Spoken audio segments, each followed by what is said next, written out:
تو کہنا بطول ہیں جو اس تقریر مقابلے میں اپنا تقریر پیش کریں گی. سو کہنا بطول. کینڈیڈیٹس پلیز جو ہیں وہ اپنا ٹائم آپ لوگ اب چونکہ 3 منٹس کر دیا گیا ہے تو سم اپ 3 منٹس کے اندر کیجیے پلیز. معزز سامعین اور میرے عزیز ساتھیوں، السلام علیکم.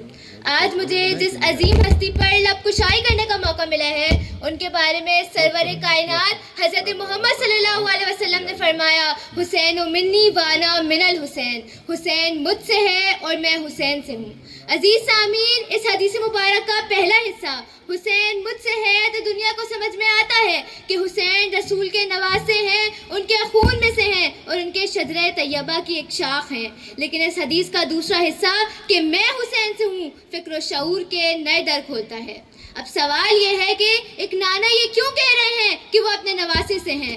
وہ اس لیے کہ 61 ہجری کی صبح تک حسین مجھ سے ہے، لیکن 10 محرم 61 ہجری کے بعد اب میں حسین سے ہوں، کیونکہ رسول کی شریعت، ان کا دین اور ان کی محنت کی بقا حسین کے دم سے ہے.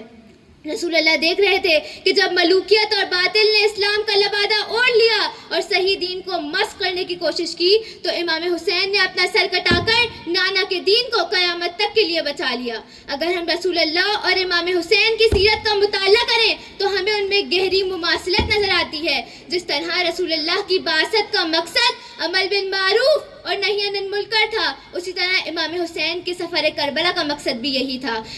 رسول نے مکہ کے مشرکوں اور بت پرستوں کے سامنے کلمہ حق بلند کیا، اسی طرح امام حسین نے اپنے زمانے کے یزیدی نظام اور فکری بتوں کے سامنے قیام کیا. گویا امام حسین کی جدوجہد اپنے نانا کی جدوجہد کا تسلسل تھی جو انہوں نے انسانیت کی فلاح اور اللہ کی توحید کے لیے شروع کی. امام نے کربلا میں صرف ایک جنگ نہیں لڑی بلکہ حق اور باطل میں ایک لکیر کھینچ دی جو رہتی دنیا تک کے لیے ہدایت کا منارہ ہے. قتل حسین اصل میں مرگ یزید ہے، اسلام زندہ ہوتا ہے ہر کربلا کے بعد. آج انا من الحسین کا اصل تقاضا یہ ہے کہ ہم ظلم کے خلاف آواز اٹھائیں، مظلوم کا ساتھ دیں، حسینی کردار اپنائیں، سچائی کو اپنا شعار بنائیں اور علوی اور حسینی بننے کا ثبوت دیں. حسین تم کو زمانہ سلام کہتا ہے، چمک کے گنبد خضرا سلام کہتا ہے، تمہیں تو عرش معلیٰ سلام کہتا ہے. حسین تم کو زمانہ سلام کہتا ہے. شہید تم سا زمانہ کہاں سے لائے گا جو صبر و شکر کی منزل ہمیں دکھائے گا، جو ظلم و جور پہ ادا کے مسکرائے گا، جو رضائے حق کا اجالا سلام کہتا ہے.